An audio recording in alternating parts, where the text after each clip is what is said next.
Welcome to Deep Fear, where your darkest nightmares turn real. Tonight's story may just keep you awake, so let's start the video. And don't forget to subscribe. This happened to me in late 2021, but even now I have no real way to explain it. I was commuting from Chicago to a small town called Elmsfield. It's not far, just under 2 hours by train. I worked in the city during the day and took the 10:15 p.m. outbound train almost every night to get back home. You'd be surprised how quiet those late trains get. Most of the time, there were only 5 or 6 passengers on my car, if that.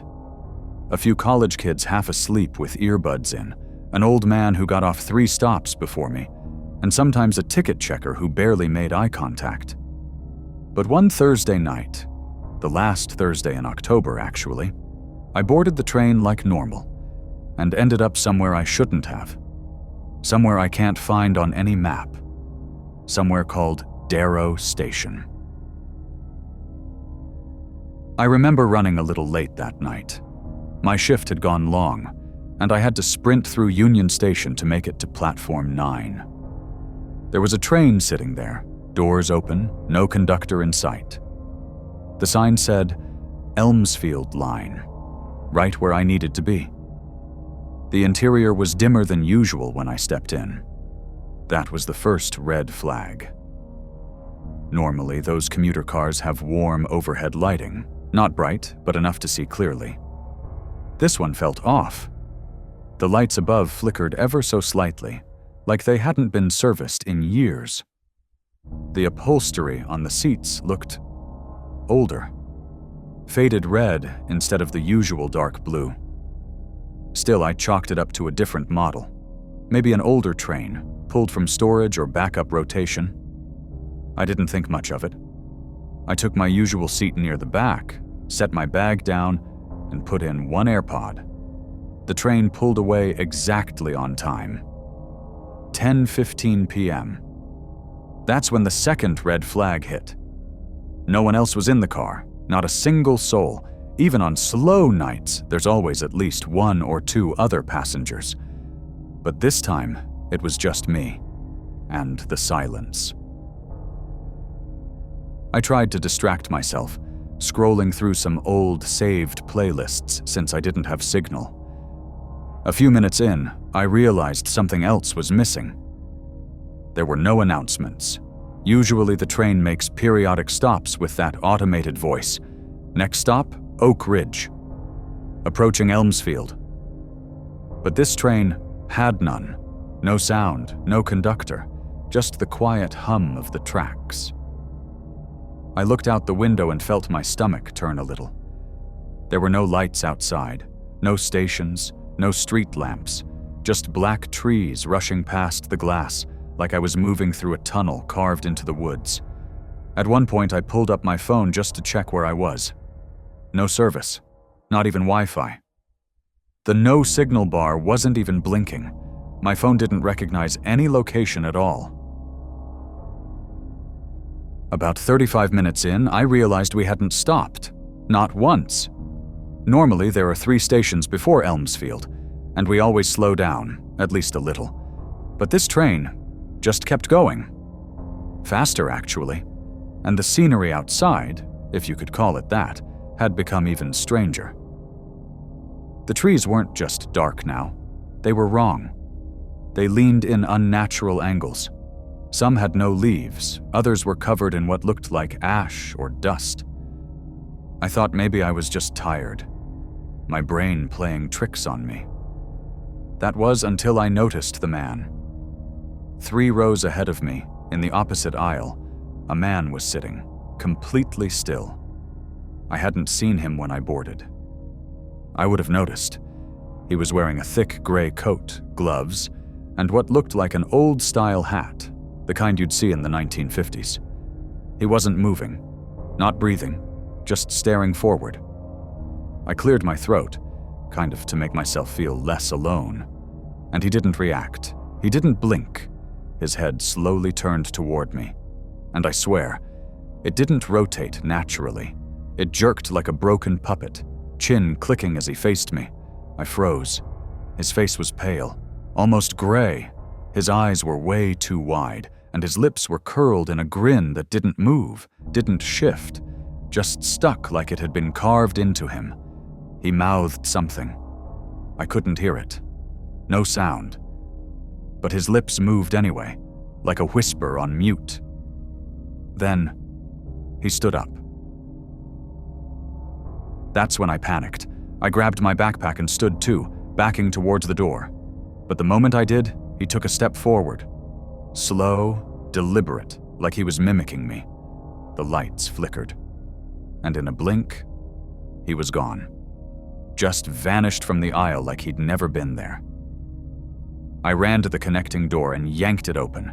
The next car was pitch black. No lights, no people, just the echo of my own breathing. I slammed the door shut behind me and sat in the very last row of my car, knees up, backpack in my lap. I wanted to believe I had fallen asleep, that I was dreaming, but everything felt too real.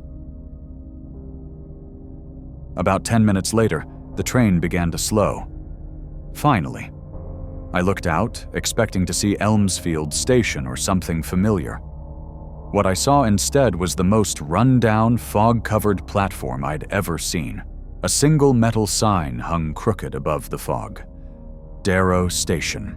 No people, no lights, no path off the platform, just fog and silence. Then the doors opened. The doors slid open with a sound I can only describe as wet metal, like something rusty tearing itself apart. The air that entered wasn't cold. It was heavy, like breathing through damp cotton. I stared out at the platform. There was no one there, no conductor, no lights, no buildings, just a cracked stretch of concrete and that crooked metal sign. Darrow Station. A thin fog curled around the corners of the train car, slipping inside like it had been waiting for me.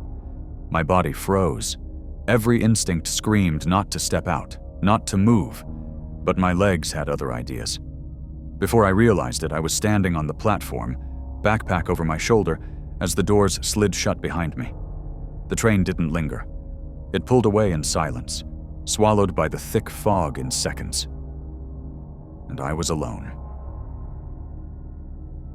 The station platform was about 50 feet long. Beyond it was thick woods and what looked like nothing. No road, no benches, no overhead signs, no rail map. I turned back toward the sign just to orient myself. It still said Darrow Station, though the paint looked faded and scratched, as if someone had tried to claw the letters off. Then I noticed something strange. There was a second line of text below the station name. Faint, faded, barely legible. But if I squinted, I could just make out, "Stay here." Not part of the original lettering. More like it had been scratched into the metal underneath the paint. Maybe with a key or a knife. Jagged. Desperate. My stomach turned.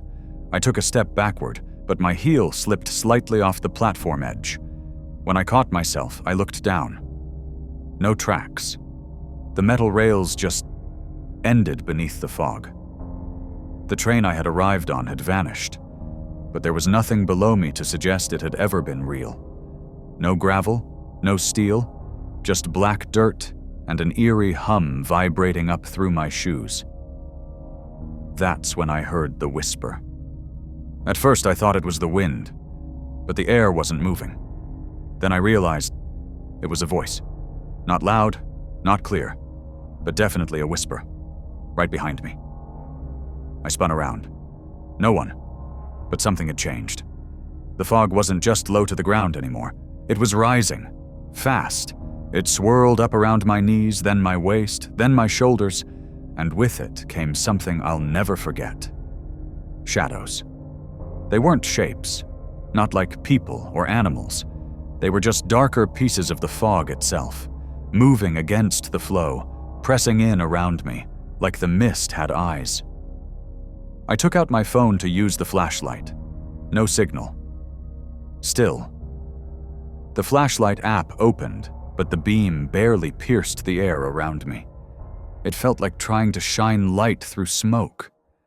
And then, from the corner of my eye, movement. A figure, standing at the far end of the platform.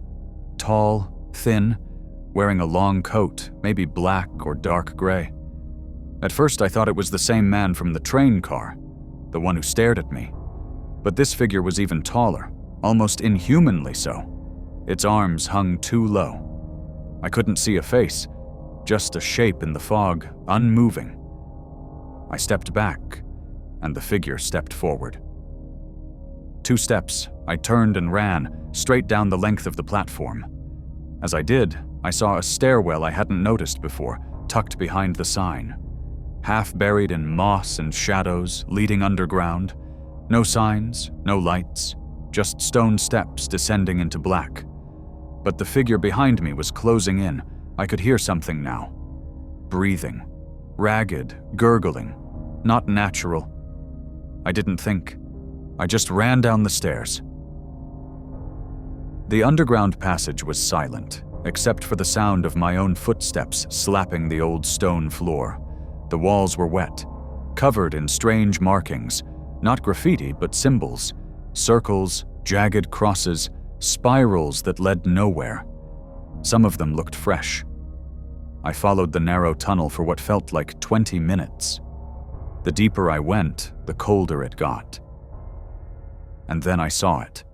A door, not a real door, more like a metal hatch, rusted and chained shut from the inside, like someone was trying to keep something out. Or in. There was something etched into the metal. 5 deep scratch marks, all running the same direction, like claws. I took a step back. I didn't want to touch it. But then, I heard it again. Whispers. This time, not behind me, from inside the door. And they were saying my name. I froze in front of the door. The voice inside wasn't loud. It didn't yell. It didn't groan like a horror movie ghost. It just whispered my name, over and over. Like it knew me. Like it had always known me. I backed away slowly, eyes fixed on the rusted hatch. The chains were thick, anchored into the surrounding stone. But something was definitely behind it. I could hear breathing, shallow, irregular, like lungs that hadn't worked right in a long time.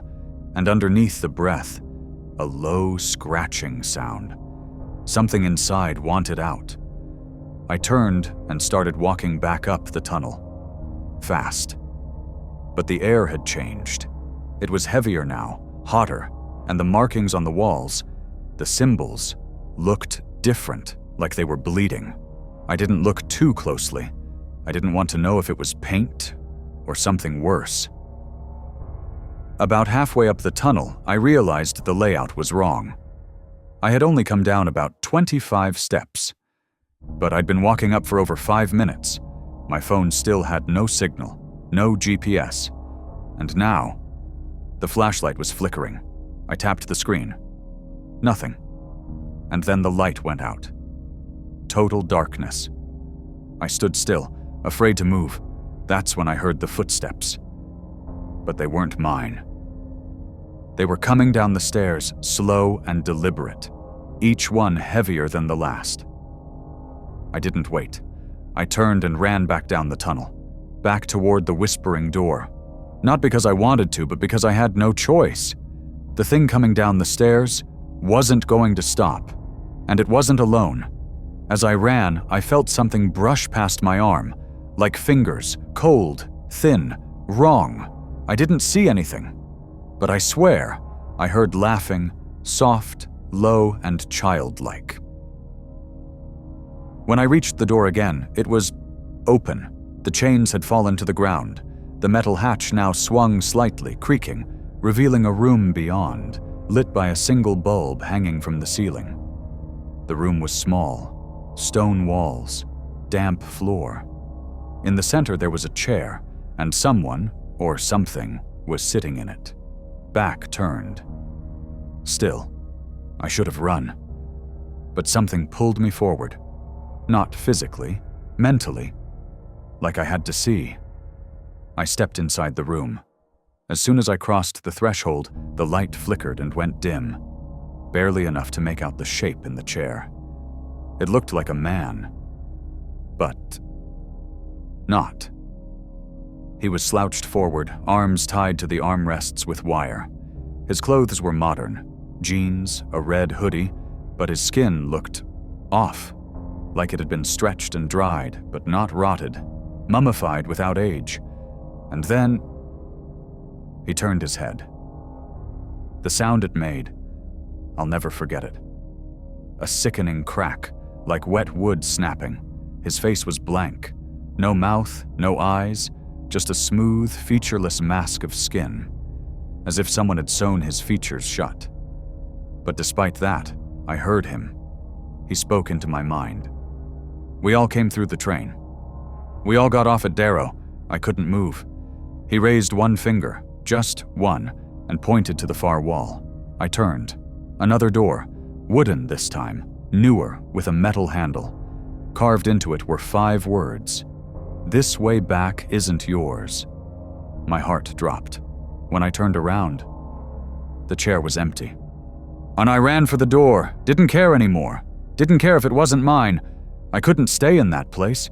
I opened it and was hit with cold air and light. Not artificial light. Daylight. I stepped through and found myself in the middle of a field. A real place. Trees, sky, birds, distant sound of traffic. Behind me, nothing. No door, no tunnel, no hatch, just empty grass. I dropped to my knees, shaking. Wherever I had been, it was gone. But Darrow wasn't done with me. I must have passed out in that field, because the next thing I remember, I was lying in a hospital bed with dry grass in my hair and scratches all over my arms. A nurse told me I was found unconscious just outside a town called Red Pine, about 30 miles east of Elmsfield. The weird thing? There's no direct way from the train tracks to that field.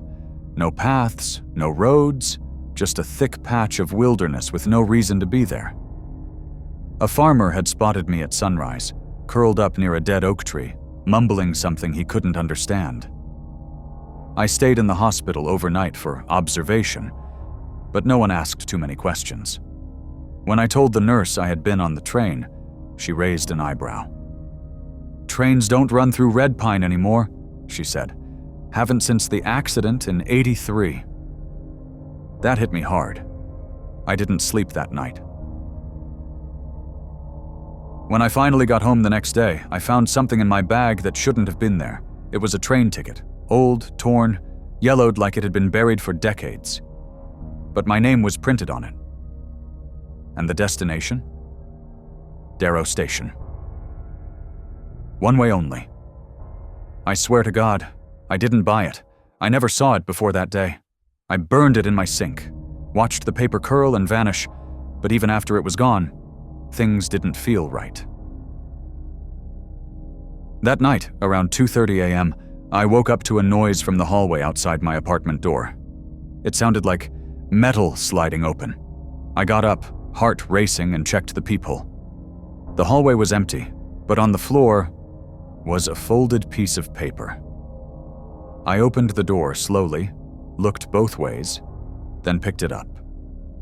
It was just a piece of lined notebook paper. No envelope. Inside, in messy handwriting, it said, "You got off too soon. Now we'll send another." No return address, no signature, just those words, and taped to the bottom was another train ticket. This one was blank, except for a time. 2:37 a.m., and the same destination. Darrow Station. For a week after that, I didn't sleep properly. Every time I closed my eyes, I saw the man on the train again, the one with the too wide smile and the broken neck. Sometimes in my dreams, he was standing at the foot of my bed. Other times, he was on the ceiling, always watching. I tried to convince myself it was stress, trauma, hallucinations. But then I saw him while I was awake. At the Elmsfield station, a week after it happened, I saw him across the platform, standing perfectly still, dressed the same, Gray coat, black hat, pale skin. And he was staring directly at me, not blinking. The next train that came into the station was old. Too old. Wrong shape, wrong lights. I didn't get on, but someone else did. A man in a suit, talking on the phone. He walked onto the train without hesitation, still chatting.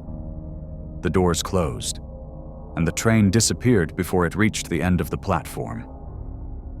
I mean that literally. It didn't pull away. It just faded, like smoke. And then it was gone. Back at home, I started searching online, deep forums, Reddit threads, train enthusiast blogs, anything about Darrow Station. Nothing came up at first.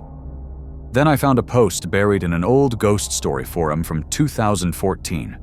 The title was, "Did anyone else ever take the Darrow line?" One reply. Just one. From a user called XXSleeperTrainXX. It said, "If you made it out, don't ride again. Don't go near tracks at night. Don't fall asleep on moving trains. They watch for people like you, the ones who don't belong there yet." I messaged the user. Got no reply. A few days later, their account was deleted. I've done everything I can to avoid public transit since then. No buses, no trains, nothing on tracks. But sometimes, when I drive near old stations, even ones shut down for years, I feel it. That pull, that hum in my chest, like the one I felt standing on that fog-covered platform. And late at night, sometimes around 2:37 a.m., I hear a train horn. But there are no tracks near my house. It had been nearly 2 months since that night. 2 months since I stepped off a train that shouldn't exist, into a place that erased itself behind me. I thought it was over. I tried to believe it was just a one-time thing, that I was lucky, that I'd escaped whatever the hell Darrow Station really was. But I was wrong. Because last week, I got another letter. No envelope, just folded paper, slid under my apartment door while I was asleep. Same torn notebook, same handwriting. It only said, "Your seat's been reassigned." One way, no return. And this time, there was no ticket attached, just a time. 2:37 a.m. and a set of coordinates. I entered them into Google Maps. It pointed to a railroad crossing abandoned since 1997, deep in the woods just past an old industrial town an hour from me. I didn't want to go. I really didn't. But part of me knew this wasn't something I could ignore. If they were coming again, I needed to face it. I left at 1:45 a.m., drove in silence through winding back roads until I reached the woods. The crossing sign was still there, rusted, dangling crooked. The tracks were barely visible under dirt and weeds, but I knew where to stand, right in the center of the rails, facing the trees. I looked at my phone. 2:36 a.m. The air went still. I felt that pressure again, the same pressure I felt on the platform the night I first arrived at Darrow Station. And then, I heard it, the low hum of a train approaching, even though no rails connected to this crossing anymore. The lights came first. 2 dull orbs in the distance, no engine noise, no horn, just lights, and fog rolling in fast behind them. The same train, same shape, same wrong glow. It wasn't stopping. It wasn't slowing down. But I couldn't move. At the last second, I jumped off the tracks. The train passed through me. I mean that literally. No impact, no wind, just this wave of cold and the sensation of being watched by hundreds of eyes all at once. And then, silence. It was gone. But the grass where I had been standing was burned black. And in the ash was something small. A train ticket. I picked it up. This one was different. It said, "You're already on board." I haven't left my apartment in days. I keep hearing noises at night. Distant chimes, metal clinks, like train wheels rolling over old track. Sometimes I wake up and the whole room smells like smoke and rust. Last night, I opened my eyes at 2:37 a.m. exactly and my bedroom door was open. Standing there, just outside, was the man from the train. The one with no eyes, no mouth, only that wide, horrible grin stitched across where his face should be. He didn't say anything. He just nodded once and disappeared into the hallway. I don't know how much time I have left, but if you ever board a late-night train that feels just a little too empty, if you ever pass through stations you don't recognize, where the platform signs are scratched and faded, if the train doesn't stop and no one speaks, and the windows show nothing but black trees, get off. Even if it feels wrong, even if there's no one else around, because if you stay on long enough, you might never come back. And if you do, they'll know. And they'll come for you. This happened to me and two of my close friends in the summer of 2020, during the peak of the lockdown when people were still trying to escape the city and find something, anything, that felt normal. We were all tired of being stuck indoors. So we planned a last-minute camping trip. Nothing crazy, just 3 guys, a tent, some beers, and a few days away from screens and bad news. We picked a place called Larkspur Ridge, a small campground inside a national forest about 2 hours from where we lived. The thing is, none of us had ever heard of it before. Even when I looked it up, the listing seemed vague. Just a pin on Google Maps, no official website. But there were 5-star reviews from a few people. Quiet, peaceful, private, just what I needed. So we figured, why not? We packed up our stuff, hit the road, and by 4 p.m. we were pulling into the dirt lot at the trailhead. That was the last normal thing that happened. Because the deeper we went into those woods, the more things stopped making sense. We hiked about 2 miles in, following faded wooden signs marked with Campsite 7. There were no rangers, no check-in stations, just this narrow dirt path and thick trees that felt too quiet. At some point, Caleb, one of my friends, pointed out that we hadn't seen a single bird. No squirrels, no bugs even, just silence. That's when we found the campground. Or what used to be one. There were 5 marked lots with numbers carved into old posts, fire pits, rotting logs arranged like benches, and in the center of it all, a broken-down ranger's shack with no windows, half its roof collapsed in. No other tents, no other campers. It was like no one had been there in years. It creeped us out, but we were already there, and it was getting dark.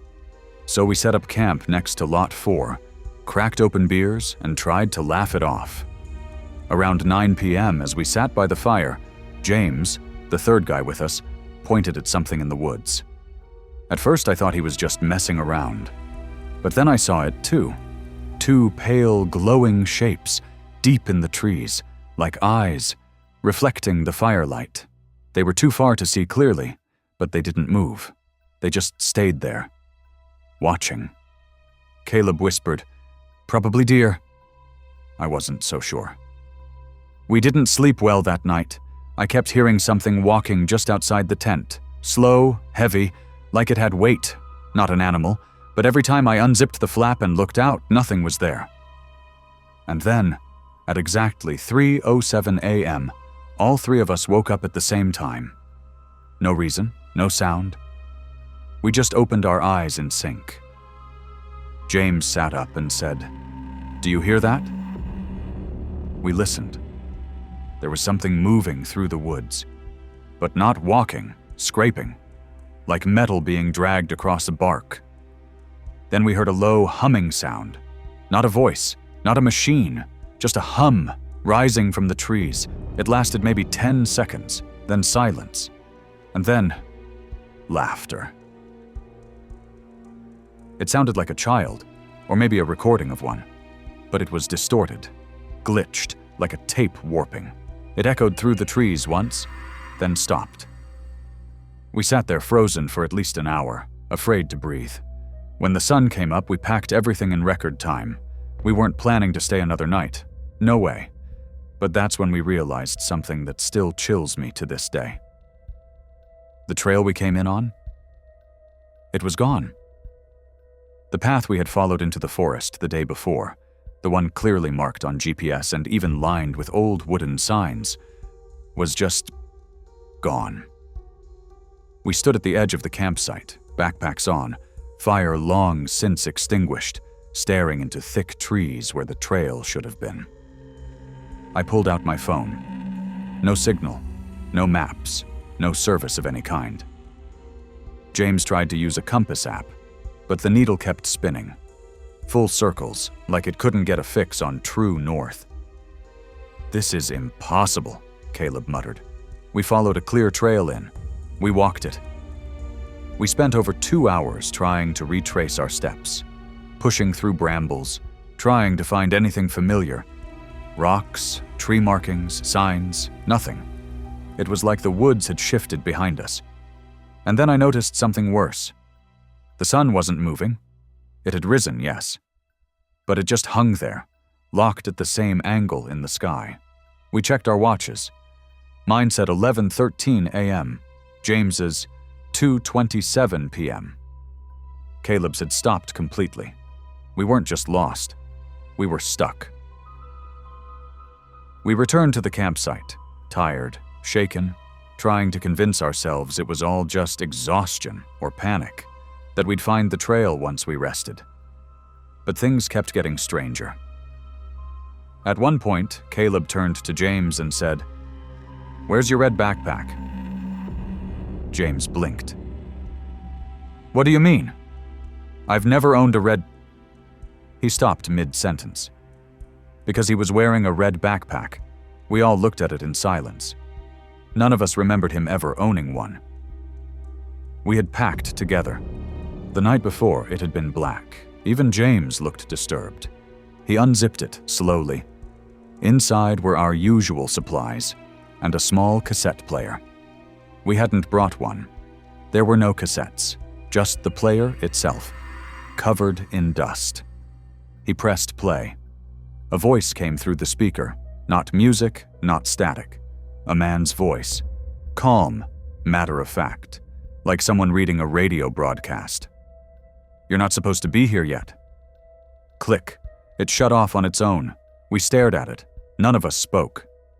Then the cassette player began to smoke, just for a second, and the plastic warped in James's hands. He dropped it, and it hit the dirt with a heavy thunk. Still no signal. Still no trail. Still that quiet. That night, we didn't even pretend to sleep. We sat together by the fire, backs to each other, watching the tree line. No stars in the sky, no moon, just dark. At around 1:40 a.m., we heard something moving again, this time closer. I turned and saw a figure standing at the edge of the trees. It wasn't trying to hide. It was tall, maybe 6 feet 5 inches, gaunt, wearing what looked like an old parka. Its face was obscured by something dark and round, almost like an old gas mask. It didn't move, didn't speak, didn't blink. It just watched. I whispered, "Do you see that?" Caleb said, "Yeah." James was already picking up the hatchet we brought for firewood, but before anyone could do anything, it vanished, just blinked out of existence, like a TV being turned off. We couldn't take much more. When dawn came, or what looked like dawn, we decided to leave any direction.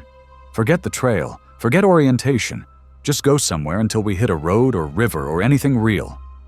We packed fast and started moving due east, according to James's phone compass, the only one that had started working again. We walked for 3 hours, and then we saw it.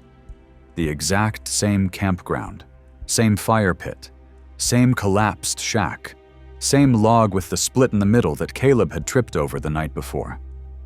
We hadn't moved at all, but we had.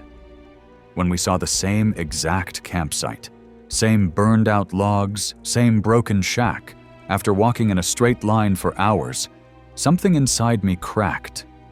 I dropped my pack and just started yelling. I didn't care anymore.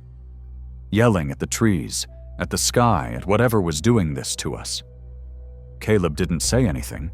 He just sat down and buried his face in his hands. James started pacing, muttering to himself over and over, "This isn't real. This isn't real." But it was, and something about realizing that, accepting that this wasn't a normal forest, that it didn't follow the rules of space or time, actually made us a little calmer. Because if it wasn't real, maybe the danger wasn't either, right? We were wrong. That night proved it. It was maybe an hour after sunset, not that we knew for sure anymore, when we heard the sound. Not footsteps, not whispering, but a low, grinding sound coming from inside the collapsed ranger shack. We all turned at the same time. None of us had gone near that thing since we got there. It looked too unstable, too ruined. But now there was a dull orange light glowing faintly from the inside, like firelight, or a lantern. James grabbed the hatchet again. "I'm going to look," he said. I grabbed his arm. "Dude, no, it's bait. Whatever it is, it wants us to check it out." He pulled away. "Then we find out what's doing this." He walked slowly toward the shack, stepping over rotten boards and broken glass. Caleb and I followed about 10 feet behind. The light inside flickered like a candle. And then it spoke. A voice from inside the shack. Deep, gravelly, like someone trying to speak through wet lungs. "Who brought you here?" We stopped. James raised the hatchet, but the voice didn't speak again. Instead, the door creaked open. There was no one inside, just a lantern, flickering, and sitting beside it was a map. James stepped forward and picked it up. It was hand-drawn with thick charcoal lines. No roads, no markers, just the outline of the forest, and on the edge of it, a single circle labeled "Way Out."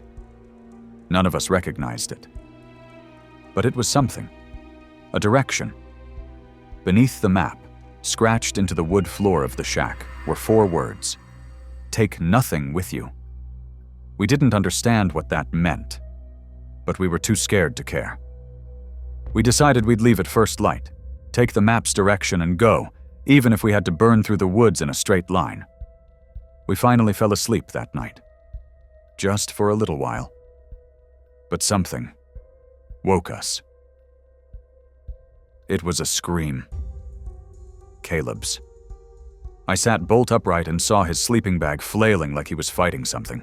We both jumped up, tried to grab him, but when we pulled back the bag, he was covered in black handprints, dozens of them, all over his chest, neck, face. He was gasping, choking, eyes wide in panic. We dragged him out into the clearing. No one else was there, just fog.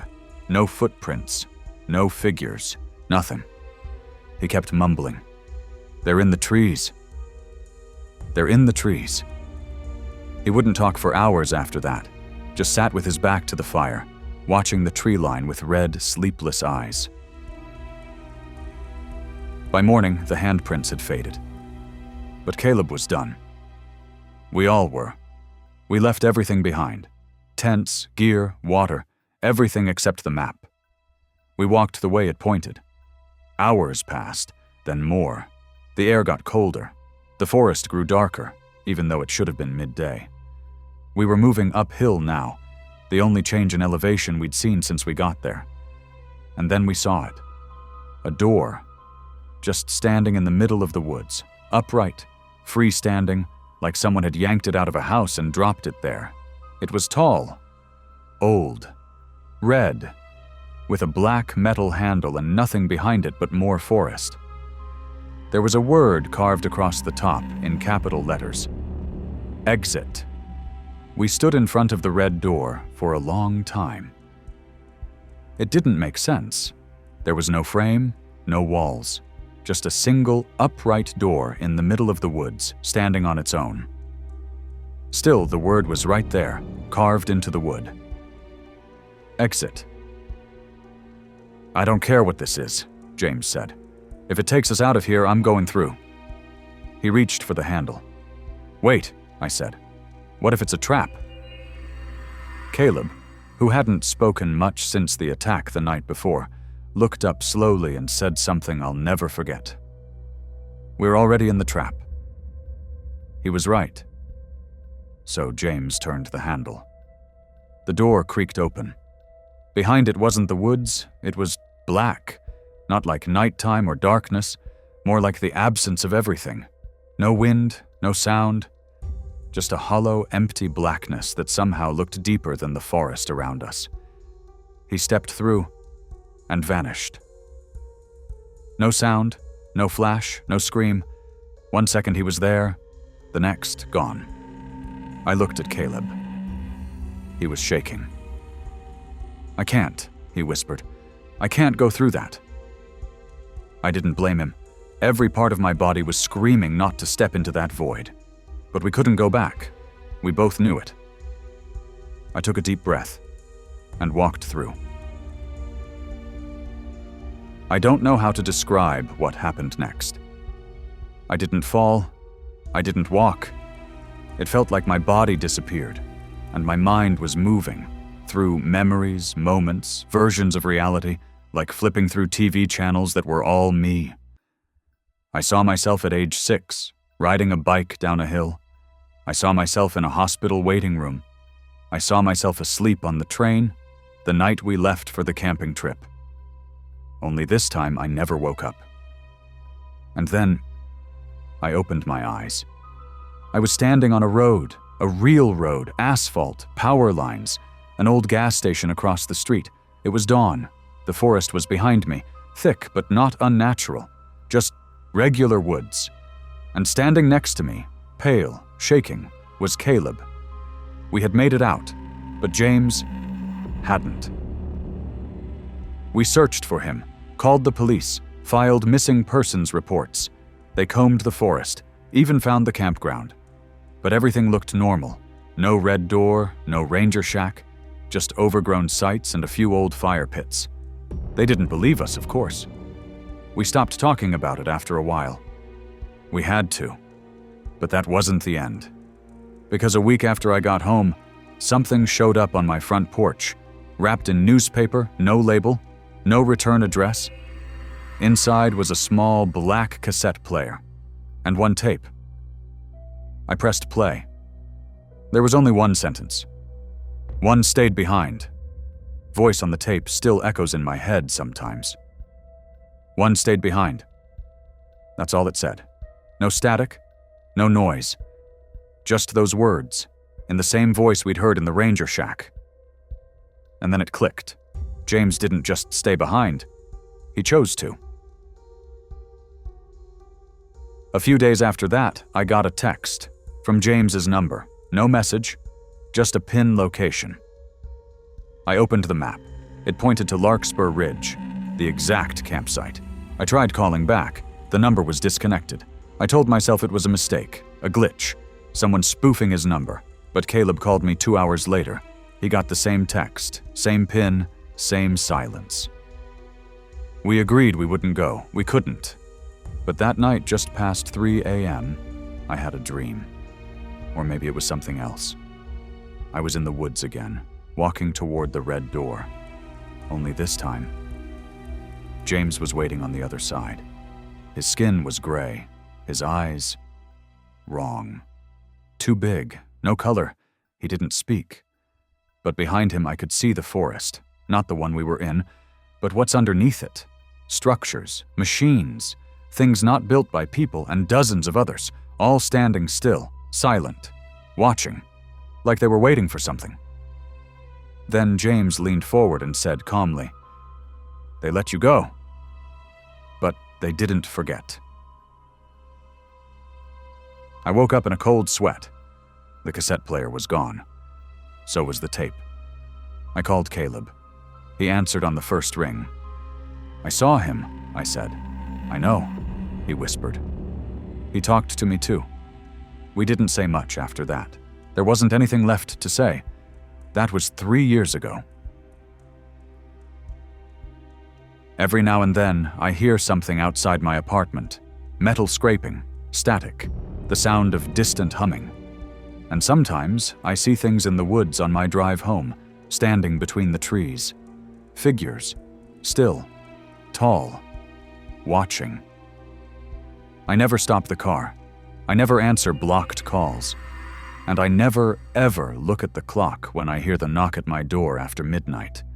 Because if I do, I might see the time, 3:07 a.m., the exact minute everything changed.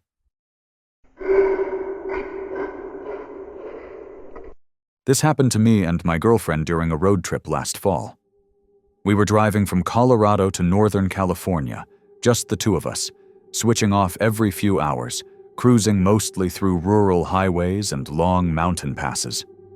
Around day 3, somewhere deep in Nevada, our GPS glitched out. We were on a stretch of 2-lane blacktop with no gas stations for miles. The kind of highway where you don't see another car for over an hour. That's when we saw a sign. Exit 34. Bedrock Hills. 2 miles. Neither of us had heard of Bedrock Hills, but we were nearly out of gas and both had to pee. So we took the exit. It curved sharply and dipped below a rusted overpass that looked ancient. No lights, no other signs, just a faded green post and a cracked asphalt road leading into a tree-covered valley. That was the first red flag. The trees weren't like the ones we'd passed before. They were tall, impossibly tall, and the branches curved inward over the road like a tunnel. We drove under them for maybe 5 minutes without seeing a single house or car. Finally, we spotted a sign on the right. Welcome to Bedrock Hills Establishment, 1901, Pop 601. But the 601 was crossed out in black spray paint. Underneath it, someone had written, 0. I slowed down. My girlfriend leaned forward, frowning. This place feels off. That's when we saw the town. A gas station, a diner, maybe 10 or 12 one-story houses, all wooden, all run down, with peeling paint and boarded-up windows. It looked deserted. Still, the gas station had lights on. Flickering, but on. We pulled in. I killed the engine, grabbed my wallet, and stepped out. The second my feet hit the pavement, it felt wrong, like the temperature dropped 10 degrees. My girlfriend stayed in the car. She was nervous, said something felt too quiet. I agreed. But we needed fuel. Inside the station, the shelves were mostly empty. No cashier behind the counter. Just a flickering fluorescent bulb and a faint smell of mildew. I rang the bell. Nothing. I waited. Still nothing. Finally, I stepped behind the counter to see if there was a switch or call button or anything. And that's when I saw the calendar. It was flipped to October 1997. I swear to God, it looked new, like it had just been hung up. That's when I heard a noise from the back room. Something like a voice, whispering. I froze. Then, suddenly, the bell above the door jingled. I turned fast, expecting to see my girlfriend, but no one was there. Only the door swinging gently closed. I stepped outside. My girlfriend was still in the car, windows rolled up, looking at me with wide eyes. She mouthed, "Let's go." I didn't argue. I got in, turned the key, nothing. The car wouldn't start. Not a cough, not even a click. It was like the battery had been ripped out. I popped the hood. Everything looked fine. But the engine felt cold, like it hadn't been run in hours. I slammed it shut and looked around. The town was silent. No birds, no wind, just that creeping sensation that we weren't alone. We sat there in silence for a minute. That's when we saw it. A figure, across the street between 2 houses, just standing.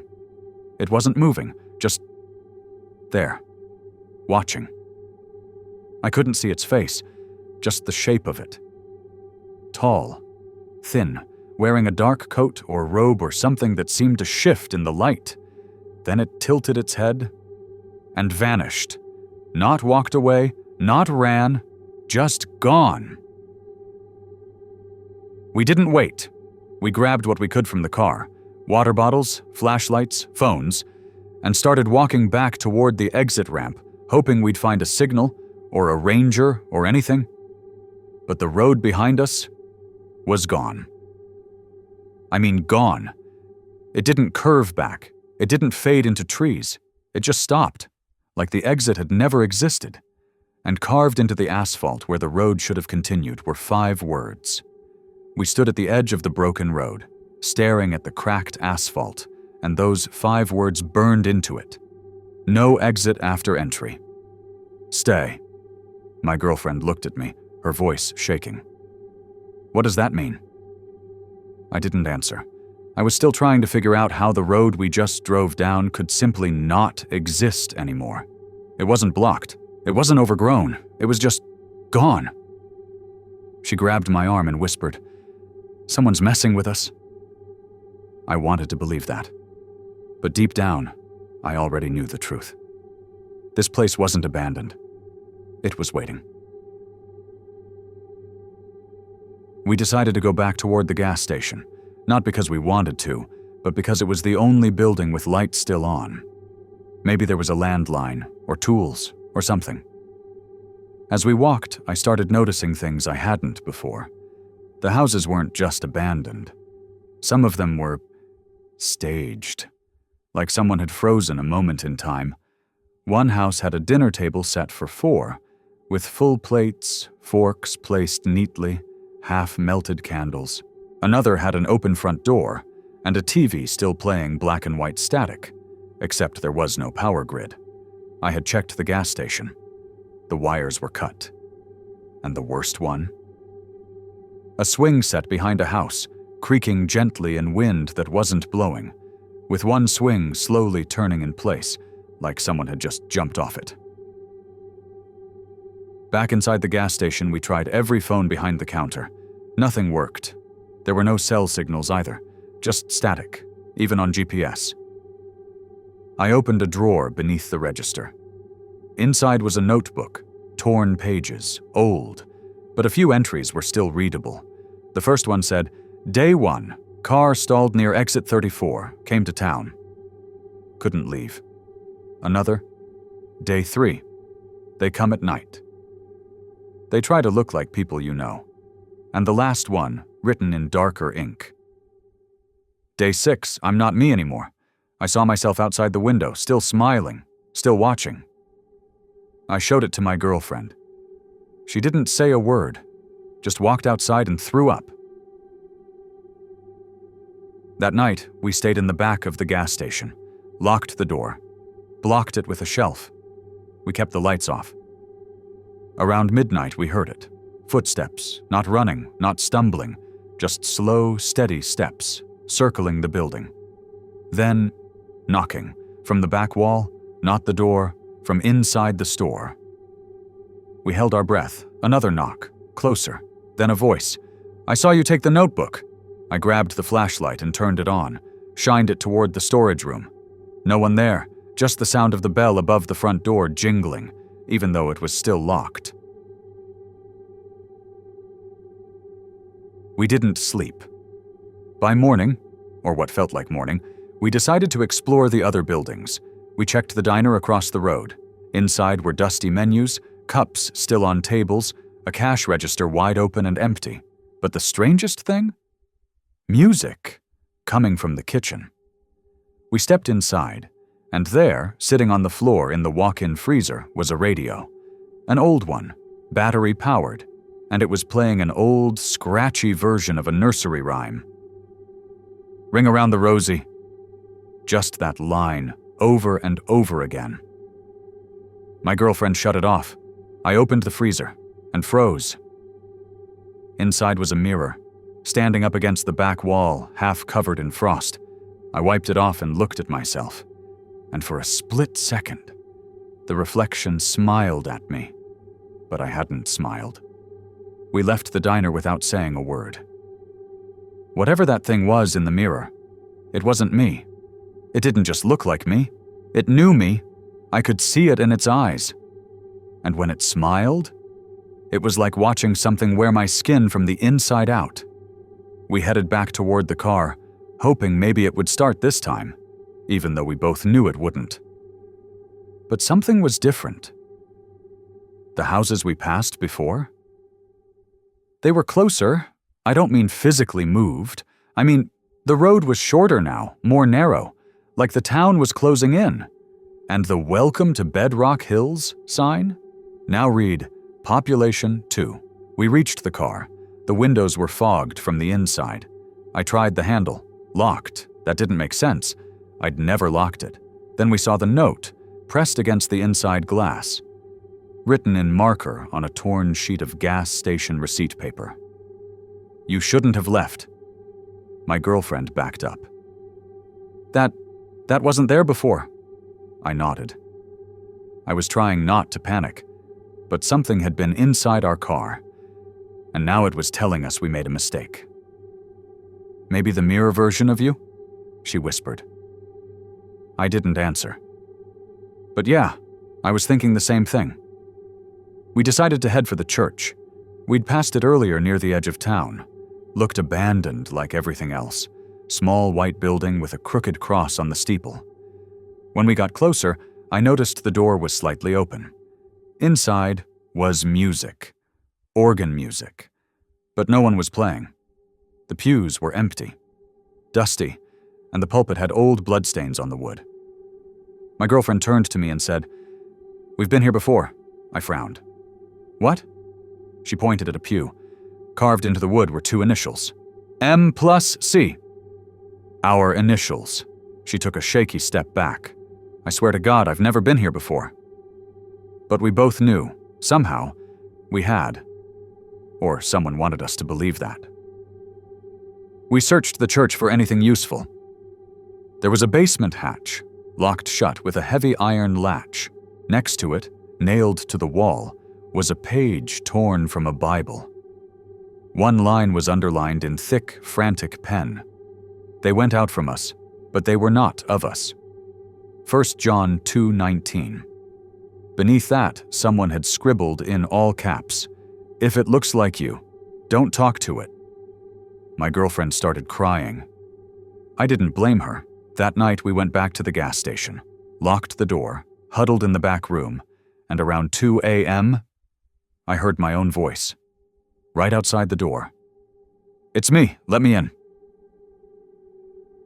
I froze. My girlfriend shook her head violently, whispering, "No, no, no," over and over. Then came another voice, her voice. "Please, it's cold out here, I'm scared." But she was right beside me. We sat there in the dark, holding each other, trying not to breathe, until the door handle twitched, just once. Then silence. By morning, we knew what we had to do. We weren't getting out through roads. The mirrors were lying. The town was shrinking. And whatever was copying us was getting closer. We had to find the center. Because something told me, this town wasn't real. It was built around something else. And if we didn't find it soon, we'd be the next ones to disappear. We didn't sleep again. Not after hearing our own voices behind that locked door. Not after seeing my own smile in that mirror. By morning, the streets outside had changed again. The buildings were even closer, crowding in toward the gas station like they were being drawn to us.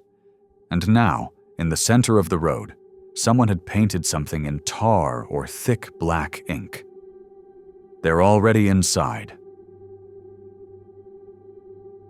We made for the church, not to pray, but to open the basement, the only locked thing we hadn't touched yet. The hatch was still there, but the padlock was gone, just hanging open. My girlfriend looked at me and whispered, "This is it." We lifted the door and climbed down into the dark. The basement was cold, much colder than outside, and lined with mirrors, dozens of them, floor to ceiling, all old, some cracked, none reflecting quite right. Some showed us older, others younger, some didn't show us at all. Then one of the mirrors moved. It wasn't the glass. It was what was inside. In the far corner, one of the mirrors rippled, like water, and something stepped forward. It looked like my girlfriend. Same hoodie, same boots, same scared look. But her eyes? Too wide. And when she smiled, it was like her face didn't know how to do it correctly. It tilted its head, then spoke. "It's warmer here. You'll like it better." We backed up. Another mirror rippled. Me this time, but older, paler, still grinning. "It doesn't hurt after a while," it said. "You forget the road. You forget who you were." Then both of them spoke together, in perfect sync. "Let us in." We ran. Back outside, the town was waiting. Now there were figures in the windows of every house, all of them just standing there watching us. Same height, same shape, same blank faces. And the population sign now said 2, crossed out. 4. We ran toward the diner, ducked inside, slammed the door. That's when we saw it. A stairwell. It hadn't been there before. In the back of the kitchen, behind the freezer where the mirror had been, now a set of stairs leading down. We hesitated, but we knew we didn't have a choice. The stairs spiraled down forever. The air grew thick like syrup. And then we reached a room. A giant, round chamber. Dirt floor, stone walls, and in the middle, a massive mirror.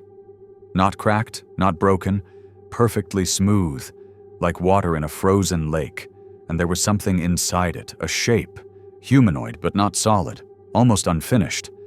It stepped forward, then merged with the reflection of my girlfriend. Her body went stiff beside me, eyes wide. "Get out," she whispered, "before it picks you too." But it was already too late. She wasn't moving. The reflection inside the mirror was staring back at me. Not her, not anymore. Its eyes were too dark, its smile too slow. I grabbed her arm. "We're leaving. Now." But her voice wasn't hers anymore. It echoed strangely, like it was bouncing off walls I couldn't see. "You already crossed over. There's no road back." I pulled harder, and for a second, just a second, her eyes looked like her again. "Burn it," she whispered. "Burn the glass." I took out the only thing I had, a Zippo, old, half empty, but enough. I flicked it on and held the flame to the edge of the mirror. At first, nothing happened. Then the surface began to ripple, and then scream. Not her, all of them, dozens, hundreds, every version of us, and other people too, started clawing at the inside of the mirror, screaming, melting, grabbing for anything. I pulled her back. The mirror cracked. Once, twice, shattered. The moment it broke, everything went silent. No screaming, no echoes, just gone. We woke up on the side of the highway. No town, no gas station, no exit 34. Just our car, parked perfectly on the shoulder. Keys still in the ignition. It started without a problem. My girlfriend didn't speak for a long time. Neither did I. We drove straight to the nearest populated area and never looked back. But the last thing I saw as we left, in the side mirror, a road sign standing crooked by the trees. Exit 34, Bedrock Hills 2 miles, and beneath it, in red spray paint, "It never left." So if you enjoyed this video, don't forget to subscribe to the channel and hit that like button so you never miss a new upload when it drops. Thanks for watching, and stay safe out there.